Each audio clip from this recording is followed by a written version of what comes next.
Hello, everybody. Back to Joseph Conrad's Heart of Darkness, a defense against the dark arts course with Cale Zeldin. I am here. I am here. Here I am, and I am live, and I am back in the saddle. Just got back from Chicago last night. Had faculty meetings today, and I'm ready for our penultimate session on this amazing novel. Super happy to have everybody here. But before I get into the goods, I would like to special shout out to one Robbie Foote, who is watching us from wide space campus. Robbie, how you doing? It's good to see you here. I hope you enjoy the show, and I want you to give JB a big hug from me. Be well, be good. All right. So I want to welcome you all back, of course, here to the DADA session. We are on the second to last class on this very short novel. I had a little bit of a panic when I was prepping on the plane yesterday, thinking, we just have 10 left. Maybe we should go ahead and roll up tonight. But is the sound still weird, everybody? Oh, a second. I will fix this problem. Okay. I am back. I hope that went well. 1 second. Sorry, everybody. Okay. So the echo would be okay. Can I get a thumbs up? Can somebody in the chat give me a thumbs up? Some indication that we do not have bad. All right. Give me a second, Dawn. I will see what is going on here. Stop sharing that. All right. How we doing? Am I getting any decent sound now, Dawn? Sorry for the delay, everybody. Just waiting for. All right, Stephanie, you give me the thumbs up. We've got good sound now.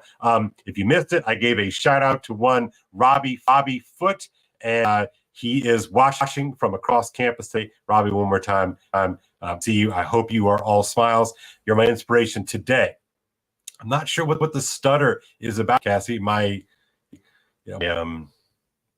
internet connection's fiber, so it shouldn't be bad. So hopefully we'll just move forward here. I'll do my best not to make this annoying, but oh man, Cassie, really? Let me try something here. The shut down tabs. Maybe it's the tabs that are. How about that, Cassie? Is it any better now? I tried to shut off some of the tabs that may have been open. Still down or still up? Give me something. All right. Good to know, Miss Katie. Good to know. I'm glad that they are all smiles. But Cassie, am I still stuttering? Is this still bad? Is the connection? Oh man. Maybe it's the DADA theme. Yes. It is. I don't know what that means. Don McD. I'm sorry. I can't read. I'm okay. Annoying. Super annoying. All right. So I have to plow forward here. I'm not really sure why. Maybe I can log off and log back on. But then everybody's just going to go, and it's kind of sad. And I don't want that to happen. Let me think here. All right. Yes, Stephanie, I will do. Let me leave the studio and start back up. So everybody, please stay tuned, and I'll start this over one more time.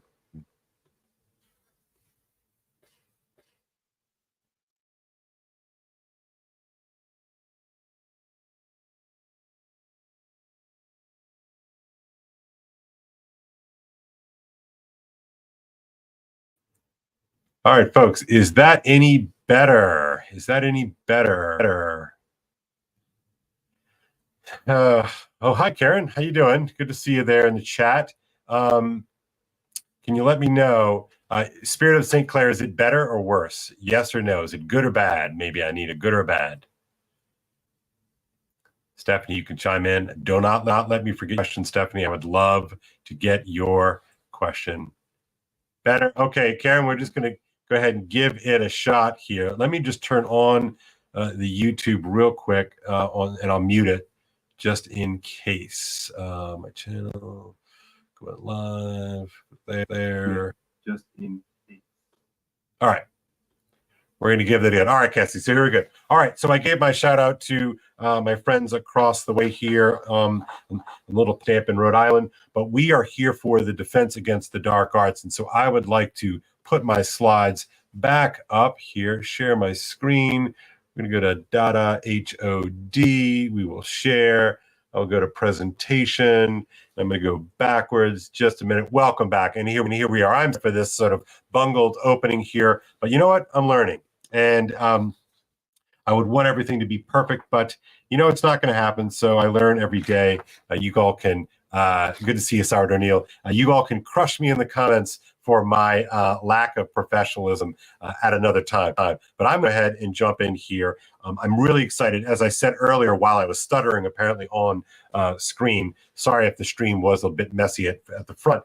I was reading on last night, prepping for this session, and I thought to myself, man, there's only 10 minutes left. What was I thinking? Why did I stretch this out to 5 sessions rather than just do a nice, neat 4? And I think I have my reasons, and so we'll get there, because really, to Stephanie's early question, and I'm going to put that, I can do that. That's right. I'm learning. Look at all these things. I can do this. I can show Stephanie's comment. See, this is how fun StreamYard is, people. Kale, could you please revisit the nested narration? I could not understand it. Difference between what's happening and when it is felt. Yeah. Yes, you know, Stephanie, we will get into this idea tonight, especially as we make our way to the great reveal, which is, you know, the horror, you know, that final comment on the part of Kurtz. And I think it really, your question circles around what that means and why it is so significant to Marlowe, but why also it is so significant to us as we are experiencing the story. And of course, Marlowe is in the story. He is outside of the story, and he's telling the story. So I think this is part of this nested narration that we're going to see. But let's see if I can get back to that in a little bit. Okay, so risen, not written. Yeah, trying to be on time, but you know, whatever. Okay, so got my shout out ready. And so the reason why I'm leaving the last 10 pages, because it's not a long, but there's a lot to, you know, I talked earlier in the series about paying attention to the start of a story and how a storyteller is utilizing the distinct power of a first impression. Similarly, or maybe similarly, we'll just go with that. The way that a storyteller ends a story is also deeply significant. You know, I remember when I was studying screenwriting, you know, one of my professors, one of my great professors, would say that you want to start as late as possible and you want to end as quickly as you can. And I think the compactness of this 97-page novella really speaks to that kind of late start, you know, early end, and it's sort of right on time. And so I want to spend obviously the whole time next Tuesday, last night of our DADA series here on Joseph Conrad's Heart of Darkness. I want to spend a lot of time on that last 10 pages, and so that's why I held it, right? So last class, I spoke about this idea of of the lead-in. And there's my little fancy pictures that I found for us. That's Kurtz right there in a sort of stylized way. This is also Kurtz being pulled back. And we'll get into those quotations. We'll actually read some of that passage out loud, but let's go ahead and get on to that. What are we even doing, right? I want you to get better at reading. I want you to feel more confident. I want you to learn the ropes using our sailing metaphor. It's coincidental, by the way. And I want you to see story by studying a story to give you an insight into story. And all of this, of course, is to experience story. And this story features a storyteller, right? Marlowe is the storyteller that is precisely an experience of the thing that it's talking about. And so there's always this element we're going here. Okay, so there's a wonderful picture of Marlowe's steamer. I'll make myself small so you can see it. It's kind of a cool picture. Yep, there it is. Pretty cool. You can see here in the back, there is a, I don't know if that's showing up. Let me see. Oh, yeah, here we go.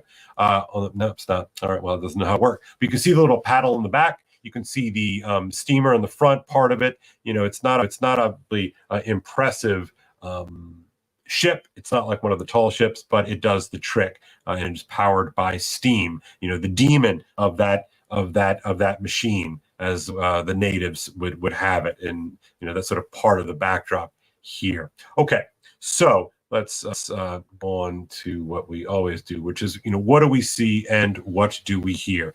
All of our experience of story is going to be grounded in this sort of fundamental notion of what do we see and what do we hear.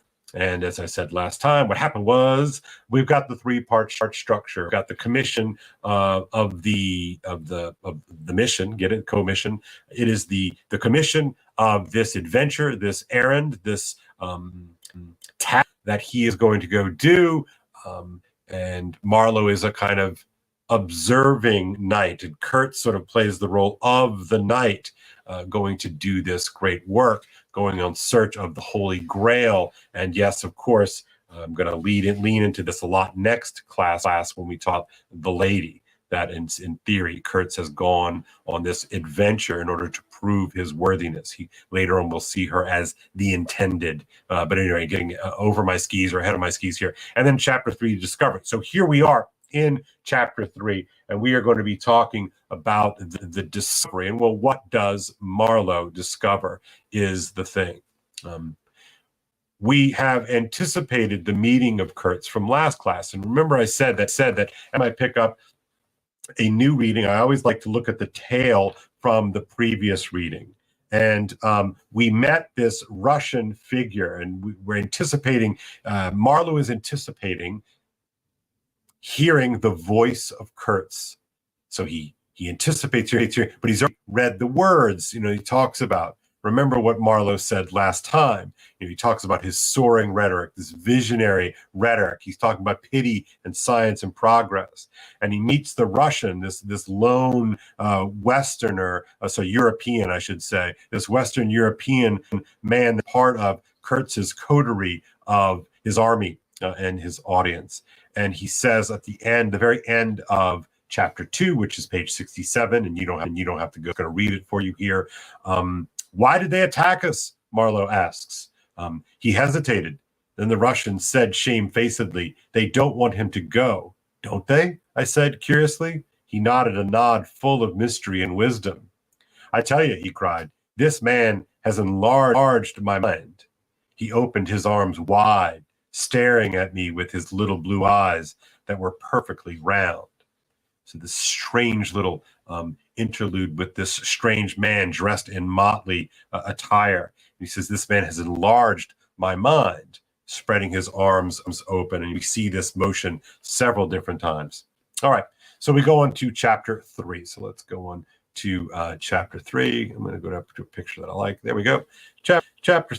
I looked at him and lost in astonishment. There he was before me in motley, as though he had absconded from a troupe of mimes, enthusiastic and fabulous. It's like a circus character, dressed like a jester. His very existence, this Russian, his very existence was improbable, inexplicable, and altogether bewildering. He was an insoluble problem. It was inconceivable how he had existed. And so the Russian is an insoluble problem. We might ask ourselves the question, well, what exactly does that mean? An insoluble problem. And, this is one of my favorite hobby horses, is just the notion is that, souls are oftentimes a chimera. So this character is a kind of chimera, like he shouldn't be here, right? And what he says just prior to they didn't want him to leave is that the Russian tells Marlowe that you don't talk to that man, you listen to him. And I find that that is an interesting characterization of what Kurtz is all about. In other words, he's not interested in dialogue or dialogos. He's not interested in conversing. He's not interested in conversation as such. He's interested in holding forth. He is this man in love with the constructions of his mind. Notice that we're told the whole time that he is a voice, and he is a voice. And of course, we are anticipating what is this man going to be like in the flesh? What is his physical presence going to be like? And we see this just total devotion on the part of this European, this Russian man in the jungle. And so he says, it was inconceivable, Marlowe says, how he had existed, how he had succeeded in getting so far, how he had managed to remain. Why did he not instantly disappear? I went a little further, he said, then still a little further, till I had gone so far that I don't know how I'll ever get back. Never mind, plenty time, I can manage. You take Kurtz away quick, I tell you.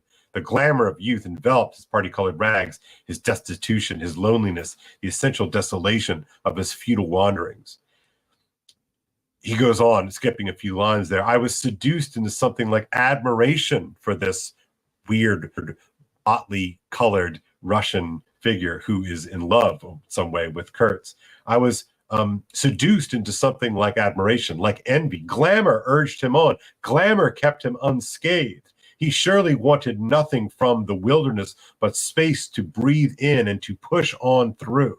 His need was to exist and to move onward at the greatest possible risk and with a maximum of privation. If the absolutely pure, uncalculating, impractical spirit of adventure had ever ruled a human being, it ruled this bepatched youth. I almost envied him the possession of this modest and clear flame. So Marlowe is blown away by the existence of this character.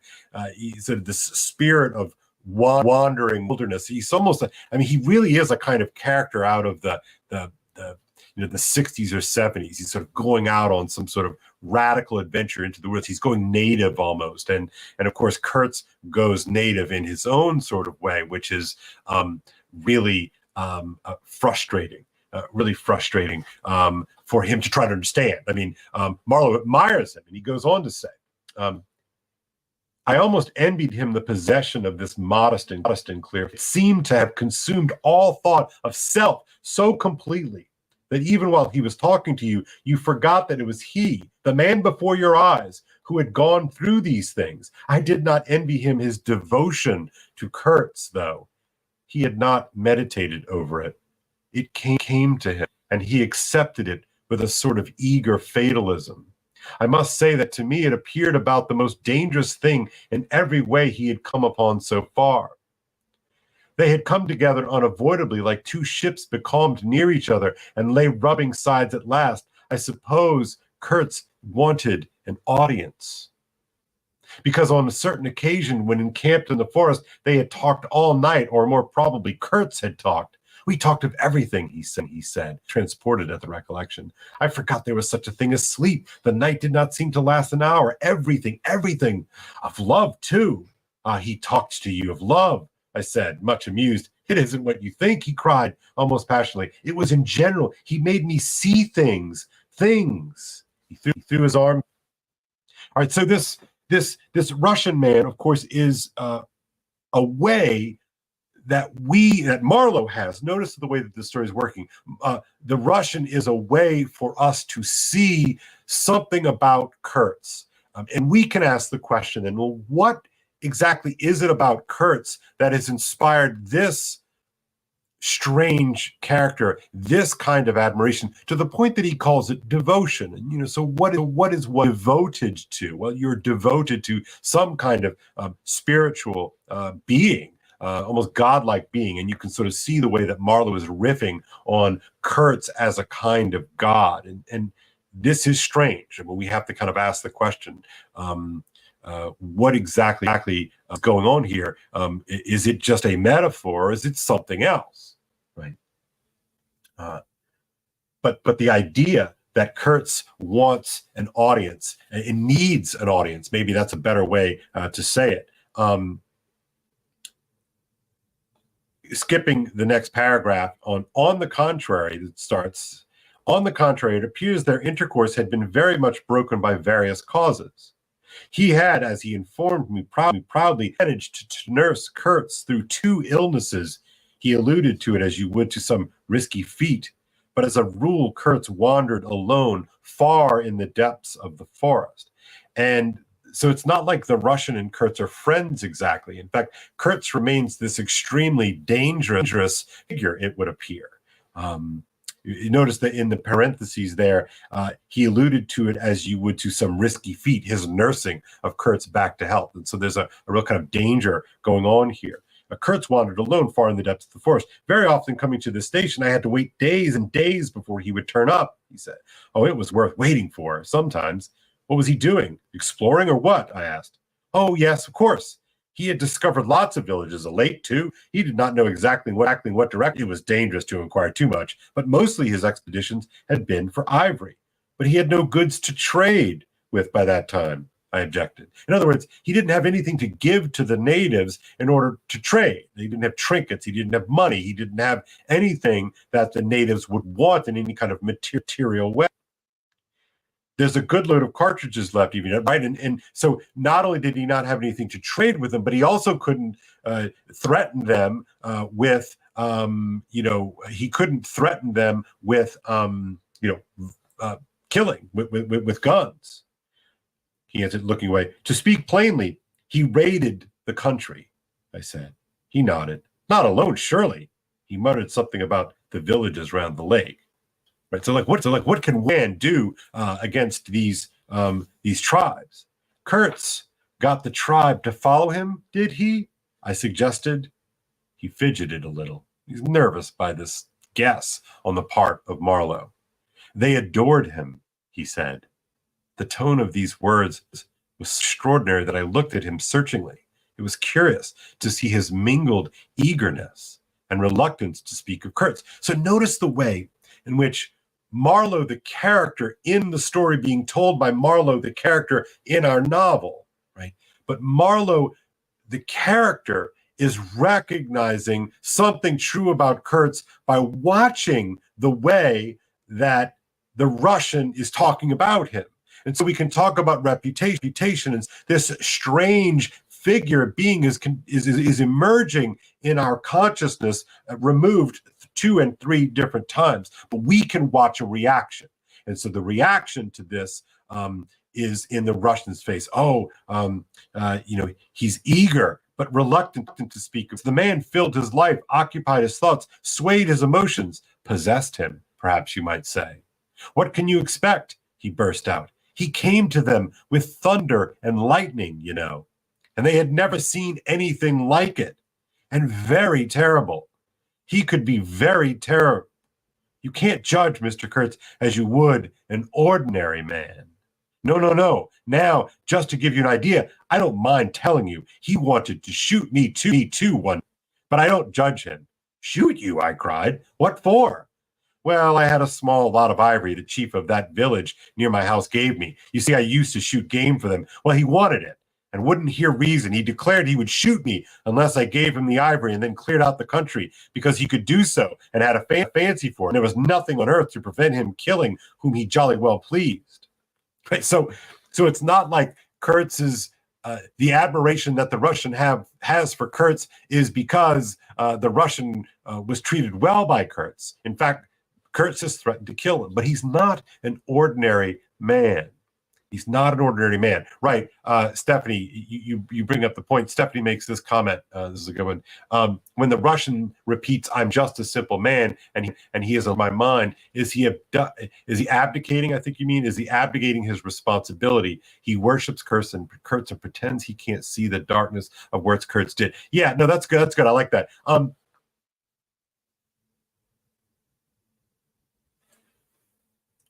He's definitely abdicated his responsibility. But it's almost as if, what choice does he have, because Kurtz is so amazing? But what exactly is extraordinary about Kurtz? Kurtz is not a good man, as we will very much come to see. He's a terrible man. He's terrifying the way that the Greek gods were terrifying. The way that the ancient gods are terrifying. We in the sort of post hippie Jesus movement, time we live in, sort of have this image of Jesus as sort of being, sort of touchy-feely, and fair enough. There's certainly that portions of that depiction in the gospel, right? But the idea of the gods as terrifying, the root of all wisdom rests in the fear of the Lord, right? And so there's this sense that Kurtz has taken it upon himself to be this terrifying and terrible creature, Tyrannus Rex. So this is what he goes on to say. And it was true. This is right after he could kill whom he jolly well pleased. And it was true, too. I gave him the ivory. What did I care? But I didn't clear out. No. I couldn't leave him. I had to be careful, of course, till we got friendly again for it. He had his second illness then. Afterwards, I had to keep out of the way, but I didn't mind.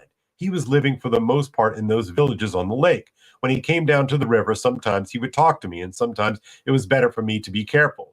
This man suffered too much. He hated all this and somehow couldn't get away.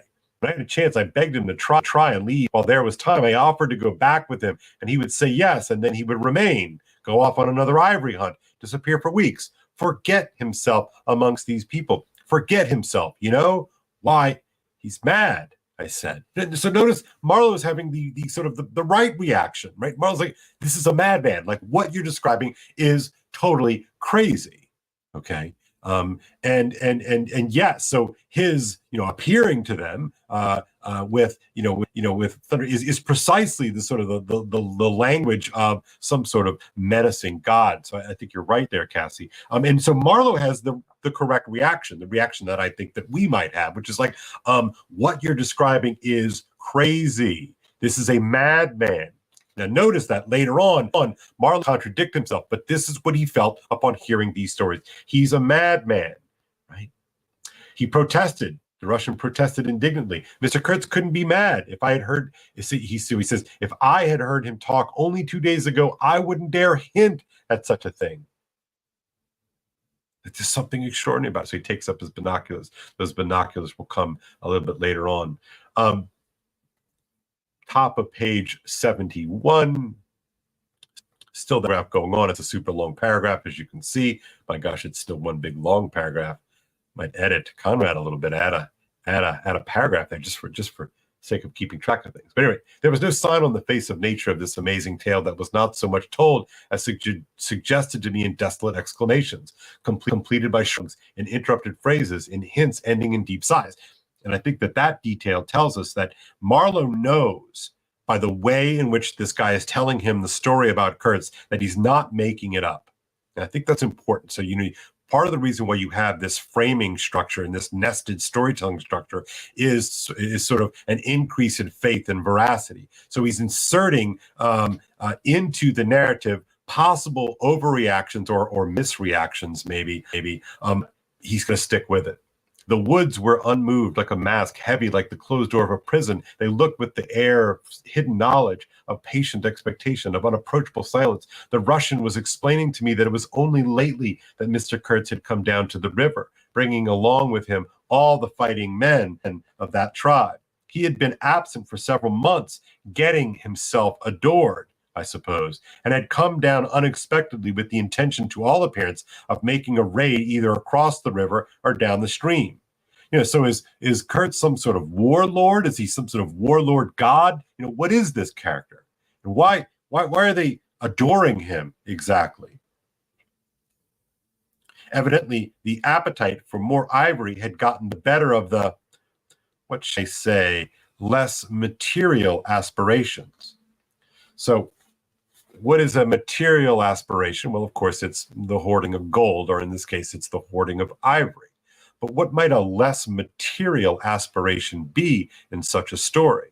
And I think what we're talking about here in a coded and cryptic way is that he has spiritual aspirations. But as a creature of Europe, as a creature of the Enlightenment, he seems to have aspirations that are in the realm of religion rather than the realm of commerce. And so again, notice we have this sort of strange, uncomfortable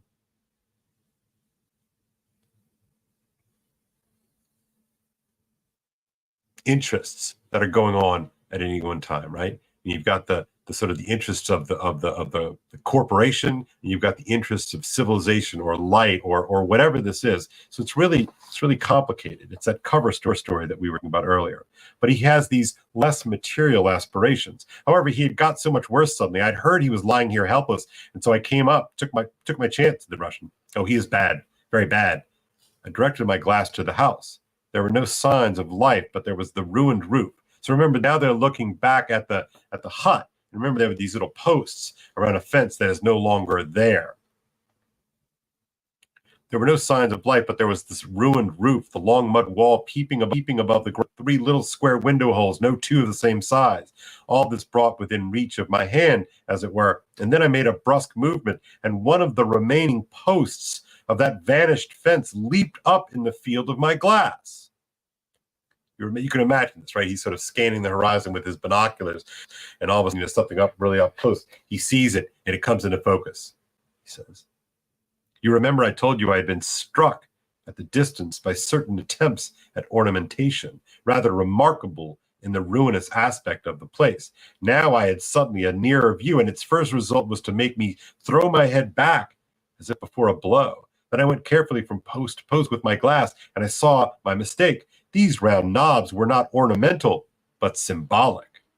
They were and puzzling, striking, and disturbing. Food for thought, and also for the vultures, if there had been any looking down from the sky. But at all events, for such ants as were industrious enough to ascend the pole, they would have been even more impressive, those heads on the stakes, if their faces had not been to the house." So these shrunken heads of rebels, whatnot, are facing toward the house. And the detail, so that's strange, so these are not sort of ornamental bulbs on the top of fence posts, but they are symbolic. Hi, Karen, welcome. They're symbolic. Symbolic of what? And what does that mean that they're not mere ornamentation, but they're symbolic? What do they stand for? Only one, the first I had made out, was facing my way. I was not so shocked as you may think. The start back I had given was really nothing but a movement of surprise. I had expected to see a knob of wood there, I returned deliberately to the first I had seen, and there it was, black, dried, sunken, and closed with closed eyelids, a head that seemed to sleep at the top of that pole, and with the shrunken, dry lips showing a narrow white line of the teeth, was smiling too. Smiling continuously at some endless and jocose dream of that eternal slumber.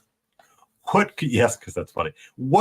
So think about this. So all these heads are arranged ornamentally on these stakes that are facing toward the hut. This is the sort of the temple where Kurtz lives, in theory, and they're turned inward looking at him. So they're not apotropaic, like warding off the bad things, facing outward like a gargoyle, but rather they're facing inward. As Cassie said, in perpetual adoration. They're smiling at the God to whom they were sacrificed. Just want you to make sure you picked up on that detail. Like, this is weird. Now, Marlowe, to the people on board the Nellie, he says this: I am not disclosing any trade secrets. In fact, the manager said afterwards that Mr. Kurtz's methods had ruined the district. I have no opinion on that point, but I want you clearly to understand that there was not exactly profitable in these heads being there, right? It wasn't in order to get more ivory. Something else is going on. In other words, the business of the company is to extract as much raw material out of Africa and the Congo region as possible. But this is not exactly something that would have been good for business. It's something else. They only showed, that is these heads being, they only showed that Mr. Kurtz lacked restraint in the gratification of various lusts, that there was something wanting in him, something lacking in him, some small matter which, when the pressing need arose, could not be found under his magnificent eloquence. So the voice of Kurtz seems to be at odds, disconnected from like whatever's going on inside of Kurtz. And inside Kurtz, he's interested in gratifying certain lusts. And these are both, it seems to me, these are both lusts for violence, ritual violence, but also lusts for ritual sex, as we'll see in just a minute. But there's no restraint inside Kurtz. And if you recall earlier, Marlowe looked at the people on the deck of his own ship and says, you know, why are you guys good? You guys are good because there's a police officer down on the corner, and there's a butcher shop, and there's a neighborhood, and there's all these people basically keeping you good. But out here in Africa, where there's no authority, there's no civilization as such, why are you good? Well, Kurtz is not. Whether he knew, whether it's knew of this deficiency himself, I can't say. I think the knowledge came to him at last, only at very last. Now, this, of course, on page 72 is an allusion to what Kurtz will say on page, page 83, when he pronounces the famous words, made famous by Apocalypse Now and others, but the horror, right? The horror. So notice that Marlowe goes outside of the unfolding of the narrative to offer a kind of pre-gloss on what he will experience, therefore what we will experience. So before we even experience horror, the horror, he calls it the knowledge came to him at last, only at very last, but the wilderness. So he skips on. Now, that's one of those things when you reread a book like this, you're like, oh, he's setting us up for this. He's trying to get us to anticipate what is going on. But the wilderness had found him out early, Kurtz, and had taken on him a terrible vengeance for the fantastic invasion. I think it had whispered to him, the wilderness had whispered to him things about himself which he did not know, things of which he had no conception till he took counsel with this great solitude. And the whisper had proved irresistibly fascinating. It echoed loudly within him because he was hollow at the core. This passage reminds me of Nietzsche, right? The idea that, if you stare too long at the abyss will stare back at you. And I think that this is part of this dynamic that Conrad is seeing here in this depiction of this extraordinary man who seemed like something internal. Now, many of you all know I'm a big fan of C.S. Lewis, and one of my favorite, really one of the most very important book for me personally was a book by the name of The Abolition of Man. And in the opening address of The Abolition of Man, he bemoans that the educational system, if it continues in the vein that he sees, will create what he calls men without chests. And what that image means is sort of the image of the as the intellect, the stomach as the appetites, but in the middle is this heart, or this thumos, this chest cavity that is supposed to sort of mediate the passions and order the intellect, right? And so here we have a character in Kurtz, he lacks that. He is the man without a chest that Lewis will name, 55 years or so later. So it's almost as if Kurtz is a kind of anticipation of this chestless, coreless, heartless, soulless man. I put down the glass, and the head that had appeared near enough to be spoken of seemed at once to have leaped away from me into an inaccessible distance. Okay, so I could read every line, and I won't because it's just so good. It's so good. Oh, that's a good call, Sourdough Neil. The Men Without Entrails, as the manager was talking about earlier on in the session. That's right. Okay.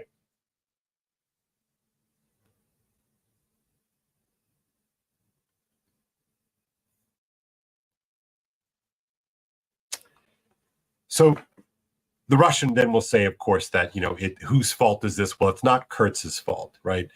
It can't be Kurtz's fault because Kurtz is an extraordinary man. The fault, of course, is with the company and the people who left him out here so long, right? So it's not that Kurtz has failed; it's that the company has failed Kurtz. Kind of a classic thing.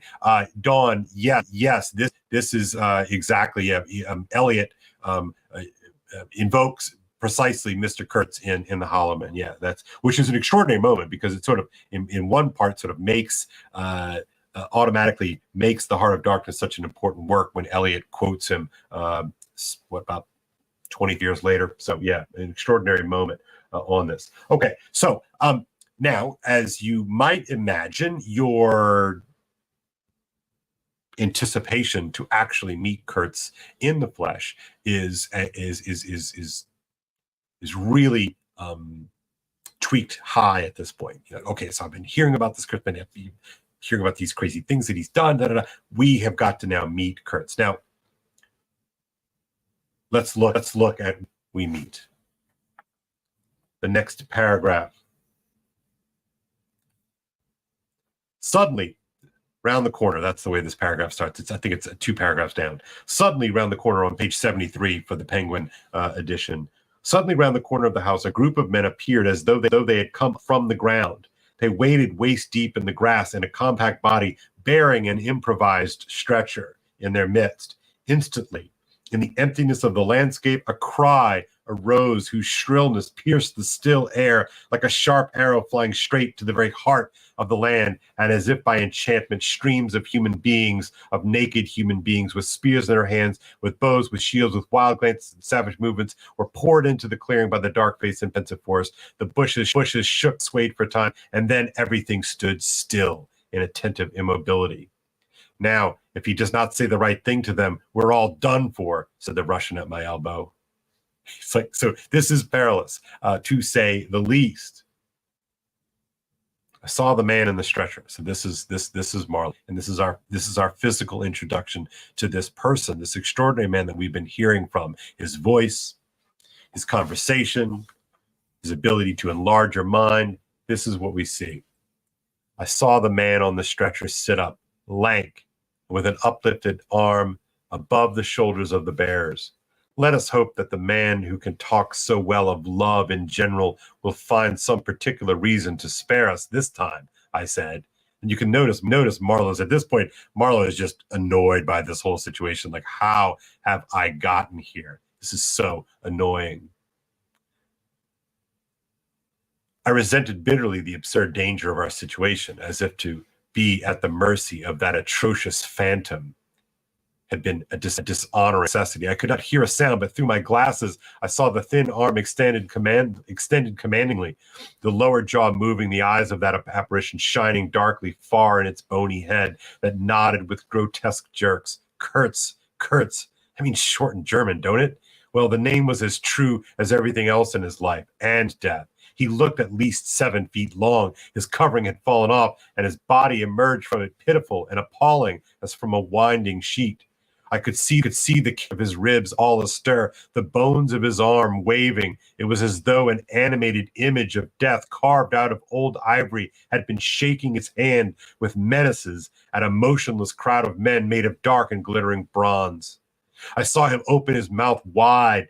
It gave him a weirdly voracious aspect, as though he had wanted to swallow all the air, all the earth, all the men before him. A deep voice reached me, faintly. So you had this interesting image of this walking white skeleton where you could see his ribs and his voracious mouth, but you could hear this sonorous voice from afar. And so there's this interesting disconnect between this desiccated body and this sonorous voice. You can imagine hearing it.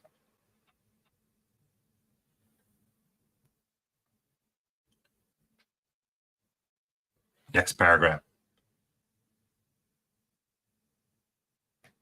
Some of the pilgrims behind the stretcher carried his arms, 2 shotguns, a heavy rifle, and a light revolver carbine, the thunderbolts of that pitiful Jupiter. The manager bent over him, murmuring as he had walked beside his head. They laid him down in one of the little cabins, just a room for a bed place and a camp stool or two.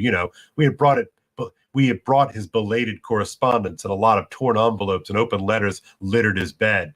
His hand roamed feebly amongst these papers. I was struck by the fire in his eyes and the composed languor of his expression. It was not so much the exhaustion of disease. He did not seem in pain. This looked satiated and calm, as though for the moment it had had its fill of the emotions. He rustled one of the letters and looked straight into my own face, said, "I am glad somebody had been writing to him about me, these special recommendations were turning up again." The volume of tone he emitted without effort, almost without the trouble of moving his lips, amazed me. A voice, it was grave, profound, vibrating, while the man did not seem capable of a whisper. However, he had enough strength in him, factitious, no doubt, to very nearly make an end of us, as you shall hear directly. And so he gets his correspondence from Marlowe's people, from the ship. And in that correspondence, you see that Marlowe has been written about from the home office as the good guys, one of us, so to speak, a fellow traveler, maybe even. And so immediately Kurtz takes to Marlowe, and he sees Marlowe as someone that he might be able to trust. And I think that's an important part of this this relationship that is sort of strung up immediately, because we already know how much Marlowe does not care for the manager and his nephew and all these people anyway. All right. And he's glad. The manager appeared silently in the doorway. I stepped out at once, and he drew the curtain after me. The Russian eyed carelessly by the pilgrims who stayed at the shore. I followed the direction of his glance.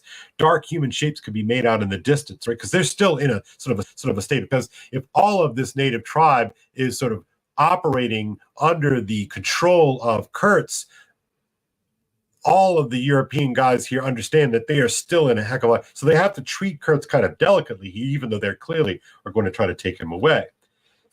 Dark human shapes could be made out of the distance, flitting indistinctly against the gloomy border of the forest, and near the river 2 bronze figures leaning on tall spears stood in the sunlight under fantastic headdresses of spotted skins, warlike and still in statuesque repose. And from the right to left along the lighted shore moved a wild and gorgeous apparition of a woman. So we have this woman, and it's not entirely clear what she is. She's some sort of, native witch queen, partner, priestess. It's really hard to tell. And watch what she does on the next page. This is page 76, the next paragraph. She came abreast of the steamer, stood still and faced us. Her long shadow fell to the water's edge. And I really want you to try to imagine this image. So they are here. Okay. Her had a tragic and fierce aspect of wild sorrow and of dumb pain mingled with the fear of some struggling, half-shaped resolve. She stood looking at us without a stir, and like the wilderness itself, with an air of brooding over an inscrutable purpose. A whole minute passed, and then she made a step forward. There was a low jingle, a glint of yellow metal, a sway of fringed draperies, and she stopped as if her head failed her. So what is this relationship between this woman and Kurtz? The young fellow by my side growled. The pilgrims murmured at my back. She looked at us all as if her life had depended upon the unswerving steadiness of her glance. Suddenly, she opened her bared arms and threw them up rigid above her head, as though in an uncontrollable desire to touch the sky. And at the same time, the swift shadows darted out on the earth. swept around on the river, gathering the steamer into a shadowy embrace. A formidable silence hung over the scene. So is she casting a spell, or is she sort of enveloping this ship that's taking her beloved odd lover away? It's unclear. But I think there's a real power in that unclarity. But she's clearly a person of some kind of importance. And she recognizes that her god, her man, her lover, whatever we're calling this, is leaving or is being taken away. The danger, it must not be forgotten. The danger is real.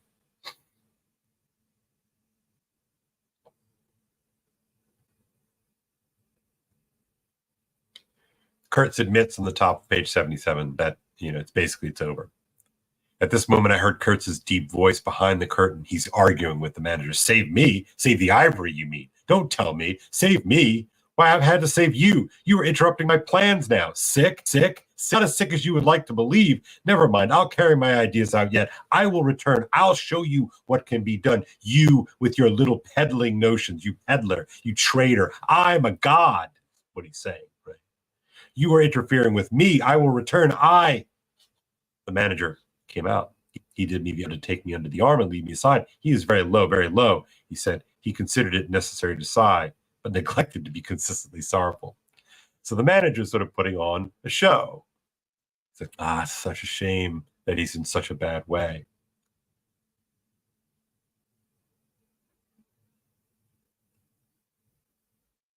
Cautiously, we have done all we could for him, but there is no disguising the fact Mr. Kurtz has done more harm than good to the company. He did not see the time was not ripe for vigorous action. Cautiously, that's my principle. We must be cautious yet. The district is closed to us for a time. In other words, he's ruined it. We can't do business here because he's ruined the natives. Value hierarchy here. Deplorable. Upon the whole, the trade will suffer. I don't deny there's remarkable quantity of ivory, mostly fossil. We must save it in all events. But look how precarious the position is. And why? Because the method is unsound. Do you, said I, looking at the shore, call it unsound method? Without doubt, he exclaimed hotly. Don't you? No method at all, I murmured after a while. Exactly, he exulted. I anticipate this. Shows a complete want of judgment. It is my duty to point out in the proper quarters. Oh, said I, that fellow, what's his name? The brickmaker? He'll make a readable report for you. He appeared confounded for a moment. It seemed to me I'd never breathed an atmosphere so vile. I turned mentally to Kurtz for relief, positive relief. So Marlowe is now more disgusted with the manager and his focus on, concerns of money. He's like, there's way more going on here. He started, dropped on me a cold, heavy glance, said very quietly, he was a remarkable man. So Marlowe says, nevertheless, I think Mr. Kurtz is a remarkable man. And the manager says he was. So what then is this? Why is Marlowe taken by this figure of Kurtz? I mean, he sort of seems disgusted by everybody, but in the hierarchy of disgust, he seems to be more disgusted with them than the others. All right. So that night, there's a big bonfire there. This is page 79. And the big bonfire seems to be some kind of liturgy. We were talking earlier about the drums, and were the drums war drums? Were they sorrowful drums? Were they excited drums? What exactly were they? These are religious ritual of some sort. 4 lines into that next paragraph.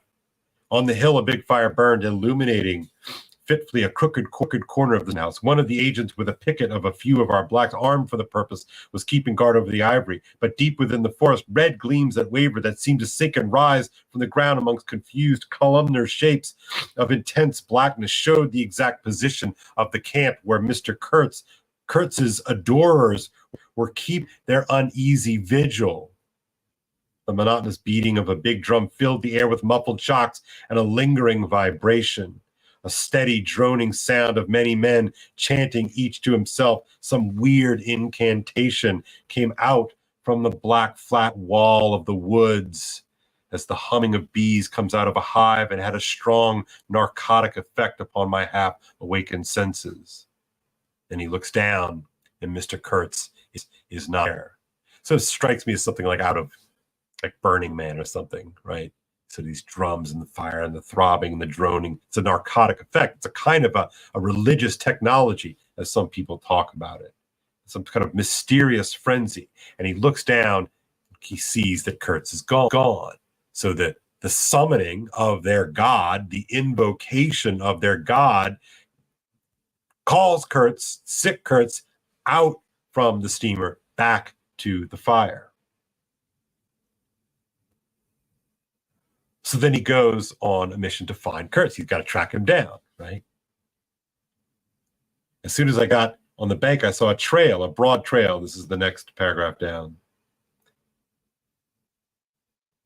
I start with this, the paragraph that begins, "There was an agent buttoned up inside an ulster and sleeping on the chair on deck within 3 feet of me. The yells had not awakened him. He snored very slightly. I left him to his slumbers and leapt ashore. I did not betray Mr. Kurtz. It was ordered I should never betray him.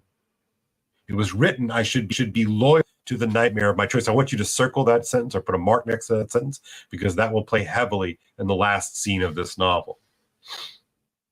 "I was anxious to deal with this shadow by myself alone, and to this day I don't know why I was so jealous of sharing with anyone the peculiar blackness of that experience. As soon as I got on the bank, I saw a trail, a broad trail through the grass. I remember the exultation with which I said to myself, 'He can't walk. He's crawling on all fours.'" That's, I think, the image of the novel here. "The grass was wet with dew. I strode rapidly with clenched fists. I fancy I had some vague notion of falling upon him and giving him a drubbing. I don't know. I had some imbecile thoughts. The knitting old woman with the cat obtruded herself upon my memory as a most improper person to be sitting at the other end of such an affair. Now, where have we seen this woman before? She's not there, but they intrude into his thoughts. He sees this image of the knitting woman in the office in Belgium where he received his commission. So notice the way that Marlowe, the storyteller, is invoking something he brought up earlier as a kind of reminder that the entirety of this trip has been cast under the pall of some sort of foreboding, this inexorable drive toward fate.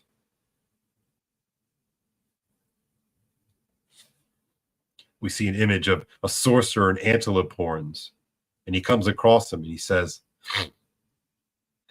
"I came upon him, and if he had not heard me coming, I would have fallen over him too, but he up in time. He rose unsteady, long, pale, indistinct, like a vapor exhaled by the earth, and swayed slightly, misty and silent before me, while at my back the fires loomed between the trees, and the murmur of many voices issued from the forest. I had cut him off cleverly, but when actually confronting him, I seemed to come to my senses. I saw the danger in its right proportion. It was by no means over yet. Suppose he had begun to shout.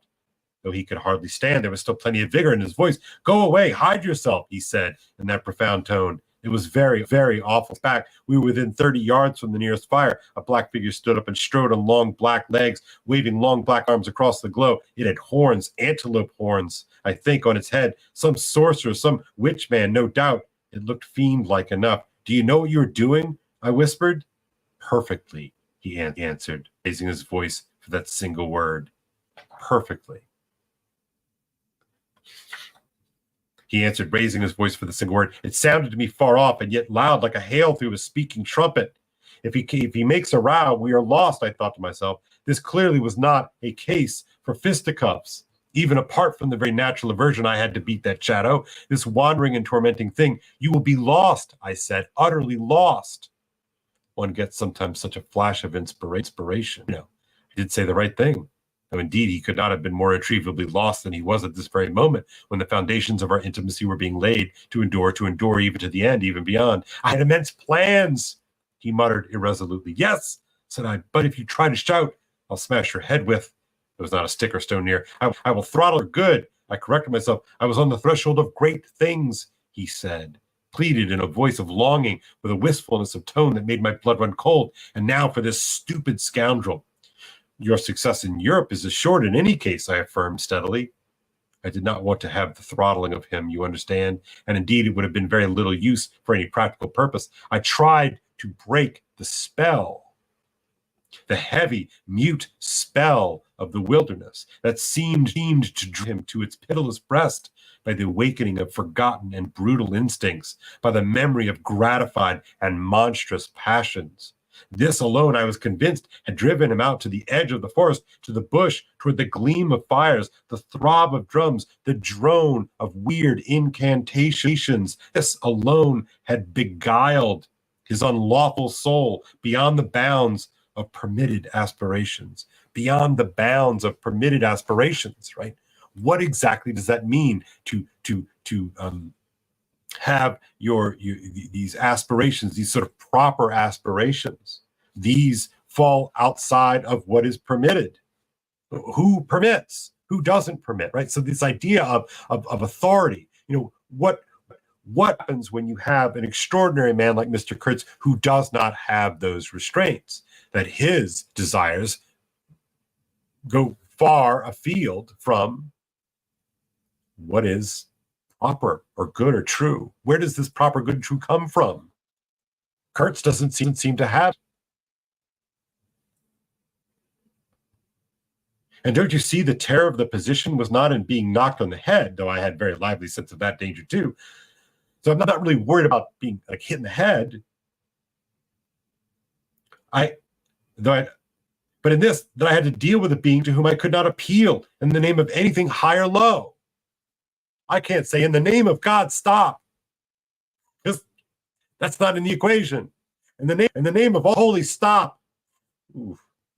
Because what is good and true and holy is not God or God's, it's Kurtz. That's sort of twisted, this whole thing. There was nothing either above or below him. He's turned himself into a kind of neat Superman.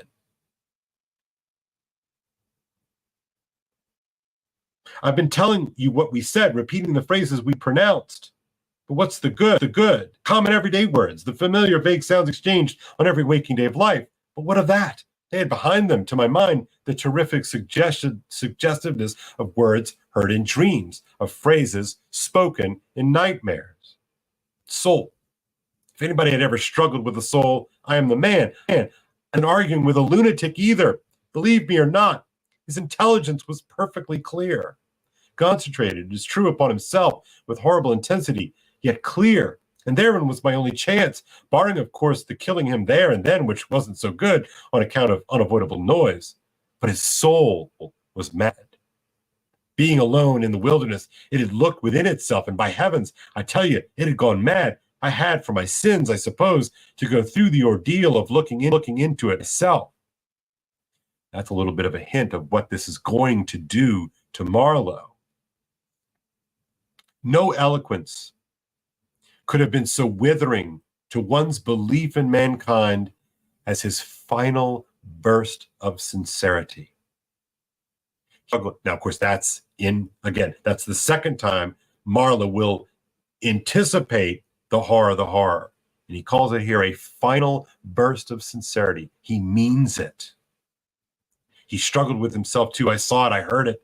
I saw the inconceivable mystery of a soul that knew no restraint, no faith, and no fear, yet struggling blindly with itself. I kept my head pretty well, but when I had him at last stretched on the couch, I wiped my forehead while my legs shook under me as though I had carried half a ton on my back down the hill, and yet I had only supported him, his bony arm clasped around my neck, and he was not much heavier than a child. So I got him. It's not the end of the story, though.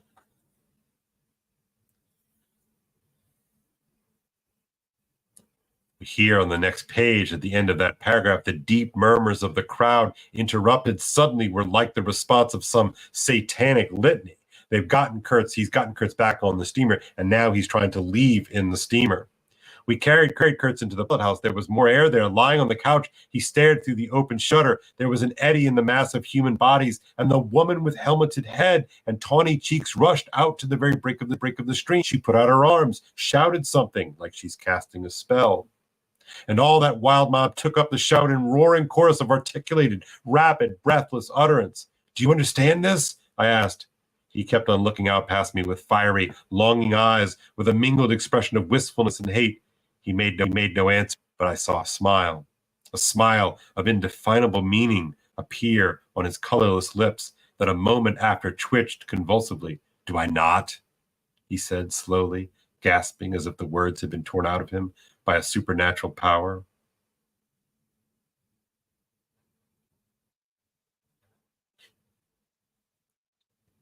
The line break. You see the line break in your copy on the bottom of page 84. And one more time, the conversation between Marlowe and Kurtz before we get to the last part, because I know we're coming up here on time.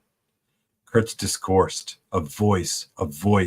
It rang deep to the very last. It survived his strength to hide in the magnificent folds of an eloquence the barren darkness of his heart. Oh, he struggled. The wastes of his weary brain were haunted by shadowy images now, images of wealth and fame, revolving obsequiously round his unextinguishable gift of noble and lofty expression. My intended, my ivory, my station, my career, my ideas. These were the subjects for the occasional utterances of elevated sentiments. The shade of the original Kurtz did the bedside of the hollow sham, whose fate it was to be buried presently in the mold of primeval earth.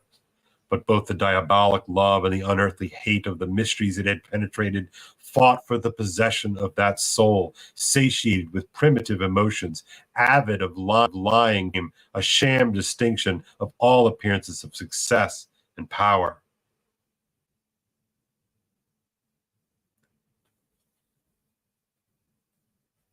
So they're making their way down the river.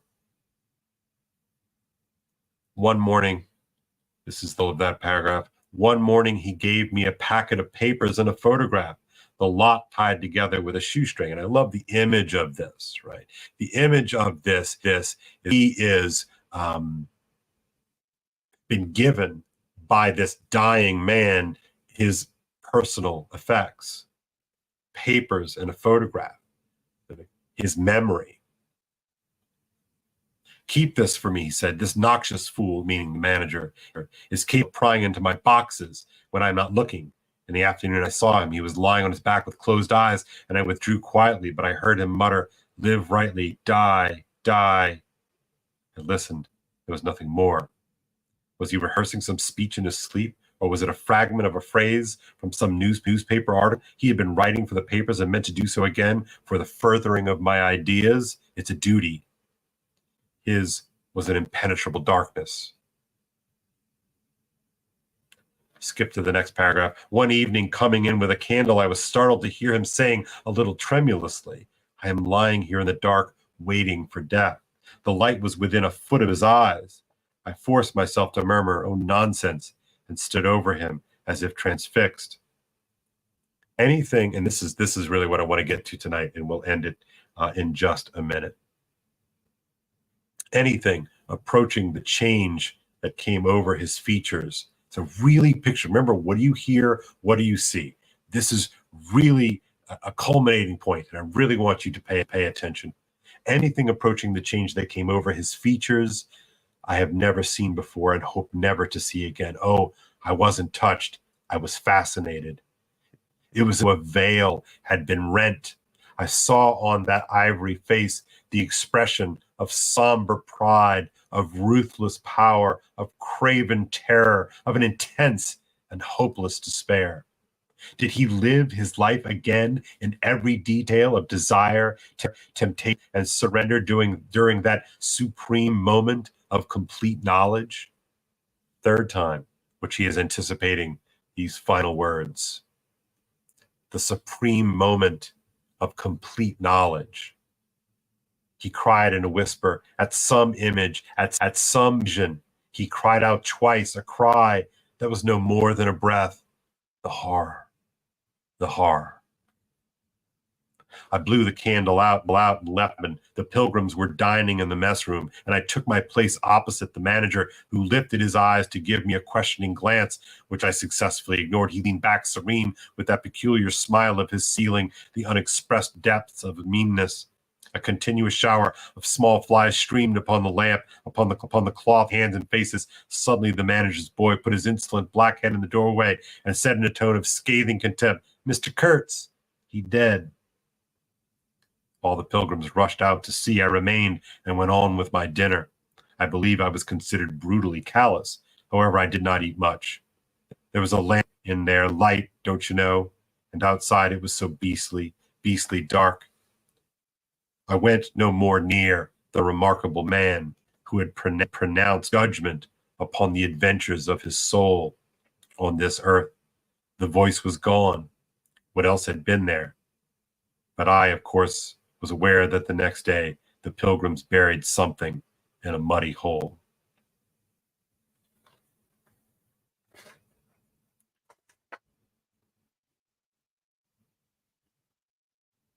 This burst of sincerity, a supreme moment of complete knowledge as he expresses the horror. And now we just have Marlowe. So what will Marlowe do with experience? If you recall in the first day, maybe I think it was, we talked about that in life we do not experience